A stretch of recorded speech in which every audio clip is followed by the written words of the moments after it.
Assalamu alaikum wa rahmatullahi ta'ala wa barakatuh.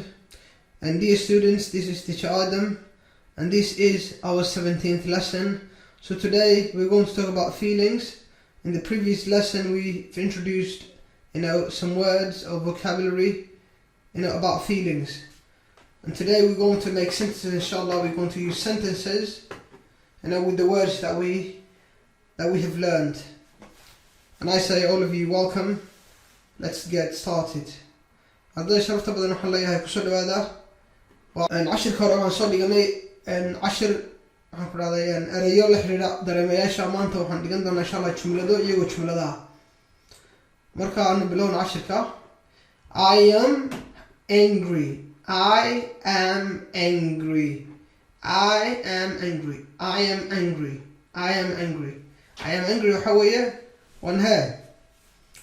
waan cadhaysanahay ama waan xanaaqsanahay. I am angry. You are very calm. You are very calm. You are very calm. Aduu waad degan tahay. Waad degan tahay. You can also say today you are very calm. Today you are very calm. Maanta aad baad u degan tahay. Very wa aad. Wixii very la geliyo aad buu ka dhigaya.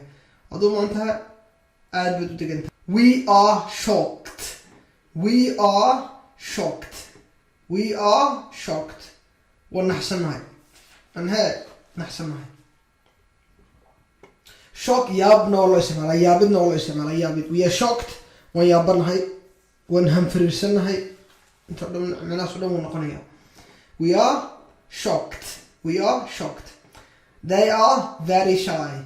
They are very shy. They are very shy. Shy waxaan kusoo dhiganay waxa weeye dad khashlaad badan, xishood badan weeyaan. They are very shy. iyagu waa dad xishoonayaan oo khashalayaan, dad dhiiran maaha.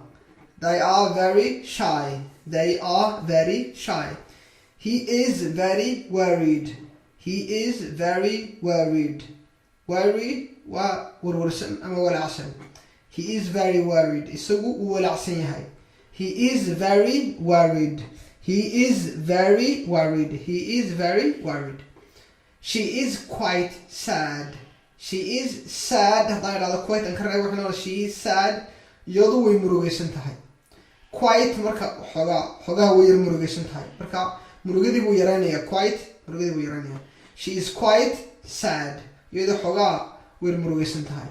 He hurt his back playing football. So hurt waxa weeye waa dhaawacid weeye. Waxaan kusoo sheegay inay tahay dhaawacid qalbi ah ama dhaawacid maxaan ku dhahday jireed oo qofka dhaawac nabar uu soo gaarayo, ama dhagax lugta ku dhufto, ama maxaan ku dhahday waxa lagu dhufto, ama dhaawac qofka hadal xum aad ku tiri qofkii qalbi ahaan u dhaawacmo. Hurt weeye. He hurt his back playing football.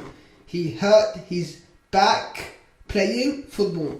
He hurt his back playing football. Back waxa weeye dhabarka weeye.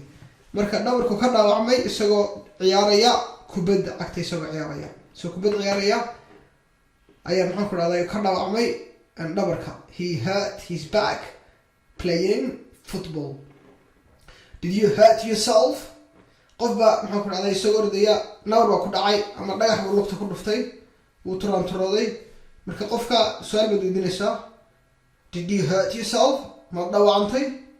Ma dhaawac ku soo gaaray? Qofka waad u damqanaysaa waayo dadka in la isku naxariisto aad bay muhiim u tahay. Marka qofka waad weydiinaysaa adigoo turaya, adigoo naxariisanaya, adigoo maxaan ku dhahday ka damqanaya wixii soo gaaray, waad hubsanaysaa.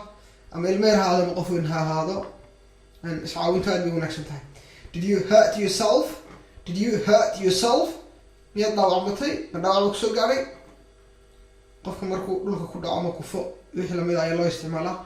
Did you hurt yourself? My back is really hurting me today. Dhabarka ay xanuunaya maanta. Marka qofkii doonaya inuu yidhaahdo dhabarka maanta ay xanuunaya, waxaad oranaysaa my back is really hurting me today. Really marka xanuunkii kasii badanaysaa. Waxa weeye maanta dhabarka aad ii xanuunaya. Dhabarka aad ii xanuunaya maanta. My back is really hurting me today. My back is really hurting me today. waxaad kala oran kartaa My foot is hurting me. My head is hurting me. Or my finger is hurting me. I am afraid of death. Afraid marka waxa loo isticmaalaa of. Afraid waxa loo isticmaalaa of. I am afraid of death. Anu waxaan ka baqdaa dhimasho. And it's true for every person. All of us, we are afraid of death. No one wants, or no one, is ready to die. I am afraid of death. I am afraid of death. Anu waxaan ka baqanayaa afraid waa baqasho saan soo dhiganay. Anu waxaan ka baqanayaa dhimasho. Are you afraid of spiders? Su'aal weeye. Marka su'aal marka doonayso inaad ka dhigto verb to be waad soo hormarinaysaa subject-kii inaad dib baad u dhigaysaa. Marka kan waa faacilka I dib dhig am soo hormari. Marka waxay noqonaysaa su'aal. Haddoo galtana kale I am afraid of death. Am I afraid of death? Am soo hormari. Am I afraid of death? Alam su'aal ka dhig. Miyaan anu ka baqdaa geerida? Are you afraid of spiders? Haddii tan la soo hormariyo su'aal limo iska rogaysa waxay noqonaysaa jumlad caadiya. You are afraid of spiders. Alam su'aal noo la saarayo. Aduu waxaad ka baqataa maxaan ku dhahdaa caarada. Are you afraid of spiders? Miyaad aduu ka baqataa caarada? Spiders dabcan waa markay badan yihiin. Esta waxaa la raaciyaa spider waa caaro. Spiders waa markay badan yihiin. Are you afraid of spiders? Aduu maad ka baqataa caarada? My friend is very sad. My friend is very sad. My friend is very sad.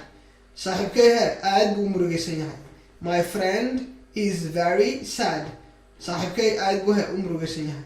You can also say my friend is very shy. Or you can say my friend is very angry. My friend is very calm. My friend is very shocked. My friend is very shy. My friend is very worried. My friend is quite sad. And so on and so forth. My friend is very sad. Saaxiibkay aad buu murugaysan yahay. I am angry. I am angry. You are very calm. We are shocked. They are very shy. He is very worried. She is quite sad. He hurt his back playing football. Did you hurt yourself? My back is really hurting me today. I am afraid of death. I am afraid of death. Are you afraid of spiders? Are you afraid of spiders? Are you afraid of spiders? My friend is very sad.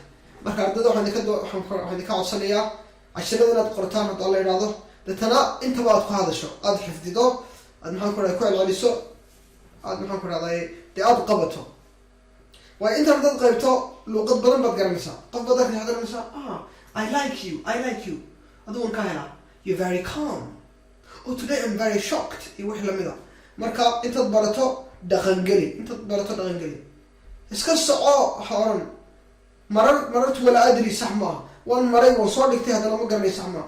Cashirka qabo dhigo ku celceli qor xifdi maxaan ku raday dusha ka qor ku hadal dadka maxaan ku raday English garanaya ama kuwan garanayba kula hadal isticmaal waxaad isticmaali weydo wixii uu ka hadlamaya marka cashirka halkan ku jujinaya. And I leave you with Assalamu alaikum wa rahmatullahi wa barakatuh till we meet next time. Bye bye.